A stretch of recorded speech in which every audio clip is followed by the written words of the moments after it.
So complicated? It's not.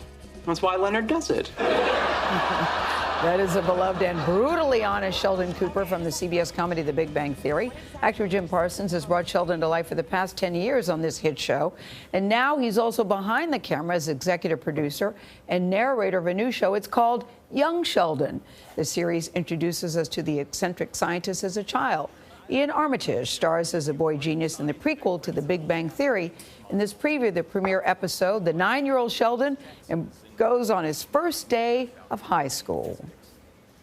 Oh, dear. Yeah, That boy has an exposed tattoo. he does. I wonder if he knows that's in violation of the dress code. Speaking of which, how about we lose the bow tie? Why? Look around, honey. None of the other kids are wearing one. Well, perhaps I'll start a fad. No, you won't. Please trust Mommy. All right, tell you what.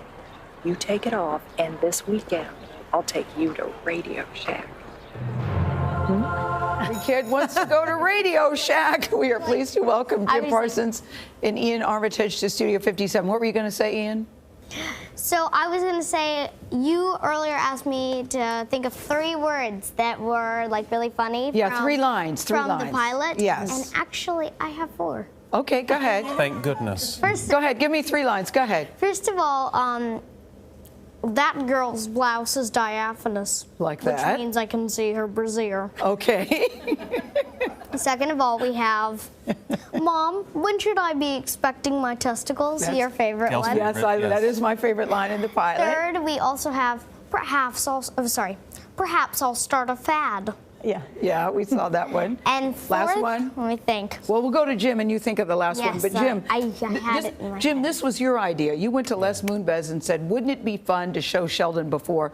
What were you thinking? Why did you think we're onto something here? Because you really are. The first thing we were trying to think of, it was me and my production company, anything related to that we could take a show out about. And we were going with my nephew. That was the first thing. He's a 10-year-old. He's 11 now in Texas. He's very smart.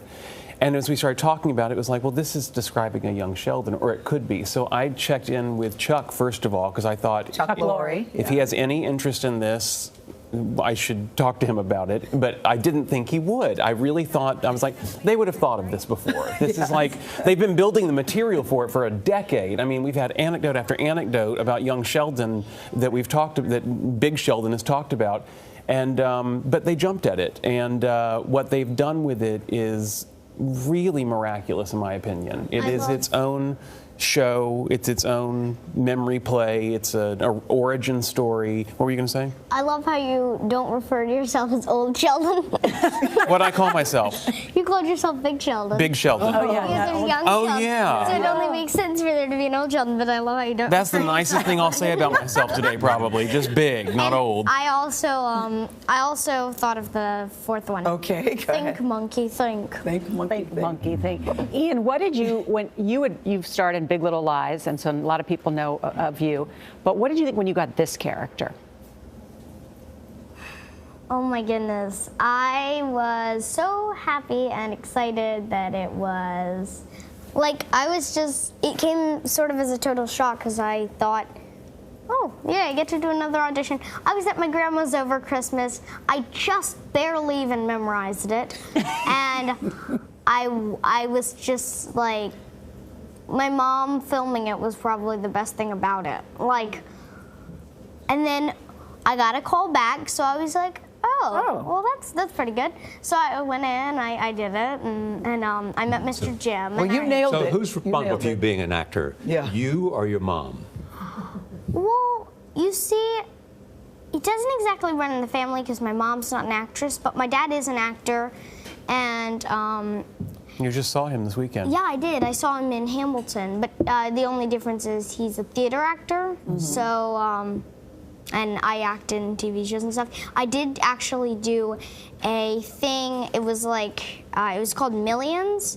It was I'm blanking, a workshop. A workshop. But you know, this is the show. thing that's so cool about this role, Jim, is that for his character, for Ian's character, you're not just putting Sheldon's words in his mouth. No. It's not like you're trying to do adult words for this little boy. No, Talk about that one of the things process. we've been talking about a lot is that it really is its own character. Yes. In the same way that, because what you're seeing is Sheldon, how he became what we see in the adult show. Yeah. And so this is kind of its own creature that he's portraying here. And there are overlaps, but there's also, like, we watch him discover things like comic books. We watch him discover things like his clothes are going to change style as he goes through this. And I don't know. It's like all the things that you associate with Sheldon now, you see how they got there through him. Yeah.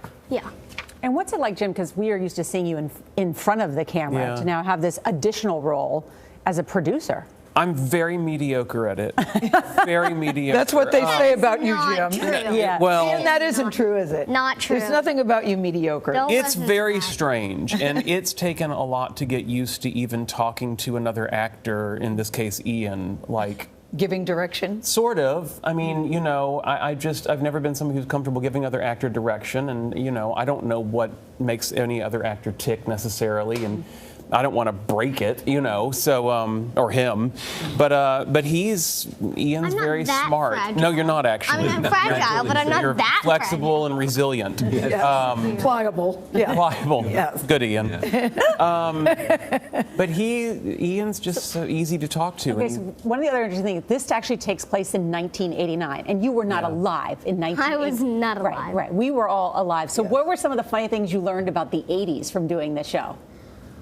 First of all, the clothing sort of took me by surprise because you have a lot of things that would be considered totally outdated and really weird today, and stuff like that. So No it cell just- phones? Yeah, no cell phones. The dial You phones. had yeah. those like huge things, whatever they are. And Big Bang's coming back too. It ended with you proposing. That's right. So we'll find out. Did she say yes? we get an answer tonight. And in real life, you've gotten married after many I did. years. Yes, you I and did. Todd, congratulations. Thank What you took very you so much. long to make honest people out of each other, honest men, you and Todd? Well, you I were think dating a that long time, we've Jim. Almost 15 years now. I think it was just when we first got together, and it was a real thing between us, and we knew it was probably long-lasting. Marriage wasn't a possibility, right. And we went on so long that even once it wasn't. We were like, well, we're happy though. We have a. But then we said, what the hell? Let's have a party. What the hell? Congratulations. Thank you. Congratulations. Thank you very Yeah, much. such a great show. Congratulations. If you go happily Jim ever Parsons? after, what the hell? Then Jim Parsons and Ian Armitage. Young Sheldon. You can see this season's 11th premiere of The Big Bang Theory tonight. Children pick up everything, Jim, at 8, 7 Central. That's followed by the series premiere of Young Sheldon at 8:30, 7:30 Central, right here on. CBS. Oh, I had you're to- hard. All right, you I was can hear more of our CBS This Morning on our podcasts on iTunes.